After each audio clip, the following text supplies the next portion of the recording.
Hey, listen, what if I told you that you're probably not broke because of one big mistake, but because of a dozen tiny habits that feel completely normal? You work hard, you make decent money, yet your bank account stays stuck in the same place year after year. The scariest part? These habits don't scream danger. They whisper. They feel harmless. And by the time you notice, they've already stolen years of your financial freedom. Most people never connect the dots. But today I'm going to show you exactly how these silent destroyers work, and more importantly, how to break them before they quietly ruin your future. You know that feeling when you get a raise or a bonus, and suddenly everything feels possible. First thing most people do is upgrade their life. Better apartment, nicer car, fancier restaurants. It feels earned. But here's what actually happens. Your expenses rise to match your new income, sometimes even faster. This is called lifestyle inflation, and it's one of the sneakiest wealth killers out there. I had a friend who went from making $45,000 to $75,000 in 2 years. On paper, he was crushing it, but he still lived paycheck to paycheck. Why? Because his new salary didn't go into savings or investments. It went into a new iPhone every year, designer clothes, and a car payment that ate 25% of his take-home pay. His lifestyle expanded to swallow every extra dollar. The dangerous part is that it feels good in the moment. You're not being reckless. You're just living better. But every time your income grows, you're resetting your baseline higher instead of building wealth.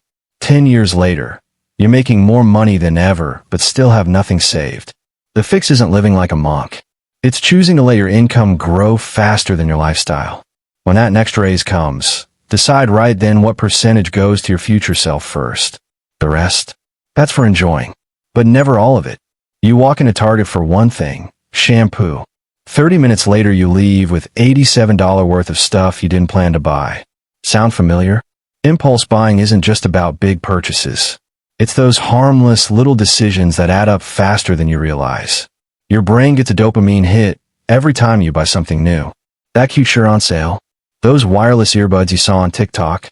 They feel like small wins. But over a year, those small decisions can easily add up to thousands of dollars that could have been working for you instead. I used to do this all the time with gadgets and kitchen stuff. Every time I felt stressed or bored, I'd shop online. One day, I calculated it and realized I'd spent over $2,400 in a single year on things I barely used. That money could have been the start of a real investment account. The solution is creating a 48-hour rule for any purchase over $30. You see it, you want it, you wait. Most of the time, the urge dies. And when you do buy, you buy with intention instead of emotion. This single habit can save you more money than you think possible.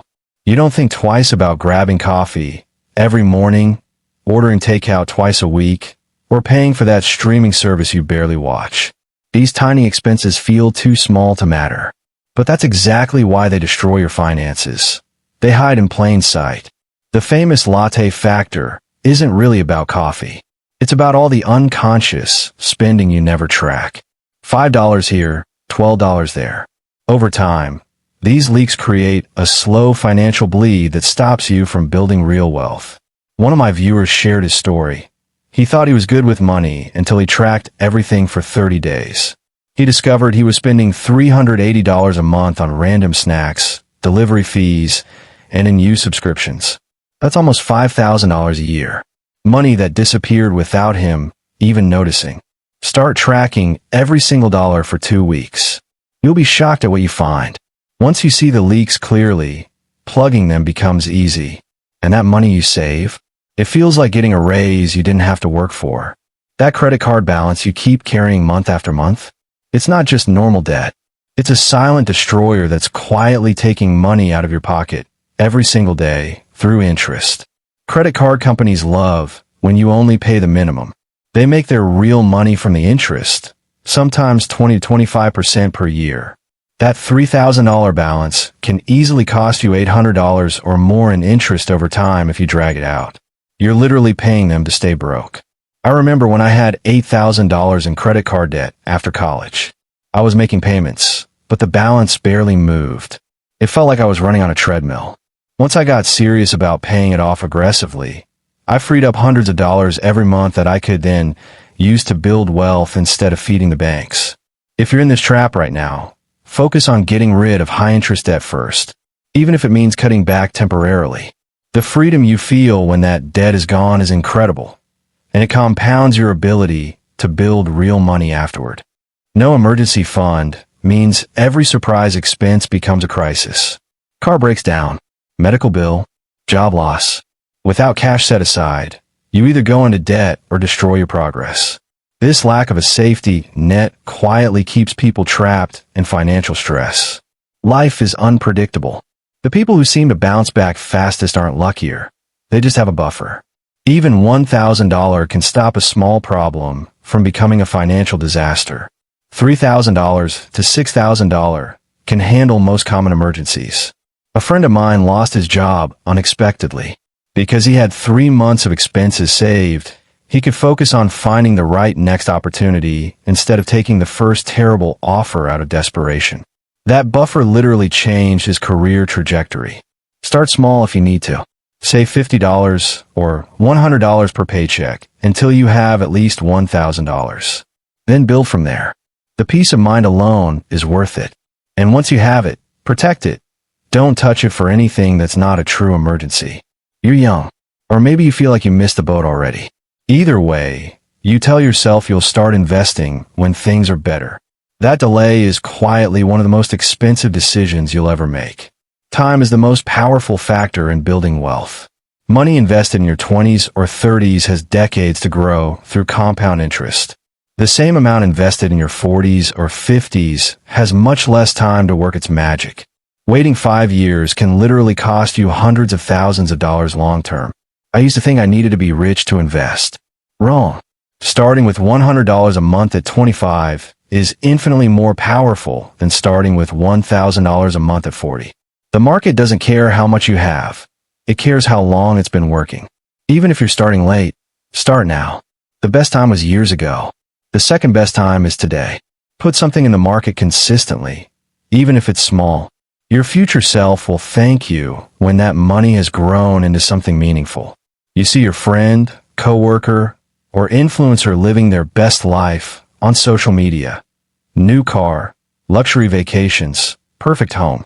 Suddenly your own life feels lacking. So you stretch your budget to keep up. This comparison trap quietly destroys more potential wealth than almost anything else. The problem is you're comparing your real life to their highlight reel. You don't see their debt, their stress, or the payments they're struggling to make. But you feel the pressure to match what you see. I fell into this hard with cars. Saw friends driving nice vehicles and felt like I needed one too. I almost signed up for a payment that would have crippled me. Thankfully, I caught myself. That decision to drive my older paid-off car instead saved me thousands and gave me peace. Protect your peace by curating what you consume. Take social media breaks. Focus on your own numbers, your savings rate, your debt payoff, your investments. Your only competition is who you were last year. That's the game that actually matters. You sign up for a free trial here, just $4.99 a month there. Before you know it, you're paying for 10 different streaming services, meal kits, gym apps, and cloud storage you barely use. This subscription creep quietly drains your bank account every month. Companies make it easy to sign up and hard to cancel for a reason. Those small monthly charges feel insignificant individually, but together they can add up to serious money, often $200 to $400 per month for many people. One woman I know realized she was paying for Spotify, Apple Music, 3 different video services, and 2 fitness apps she hadn't opened in months. Canceling the extras immediately freed up $180 a month. That's over $2,000 a year she now invests instead. Go through your bank statement and list every recurring charge. Be ruthless. If you haven't used it in the last 30 days, cancel it. That money belongs in your future, not in companies you're barely supporting. Look, changing these habits won't happen overnight, but every single one you break gives you back power over your money. The beautiful part? Once you start winning in one area, it becomes easier in others. Your confidence grows. Your results compound. You now know what most people never figure out. The game isn't just about making more money. It's about stopping the quiet leaks that steal your progress. The habits that used to control you can become the ones that set you free. Start with just one. Pick the one that hit you hardest today and commit to changing it this week. Your future self, the one with options, peace, and real financial freedom, is counting on the decision you make right now. If this video helped you see your money differently, do me a favor and share it with someone who needs to hear this. And let me know in the comments, which habit is costing you the most right now? I'm reading every single one. See you in the next one. Now go take control of your money. You've got this.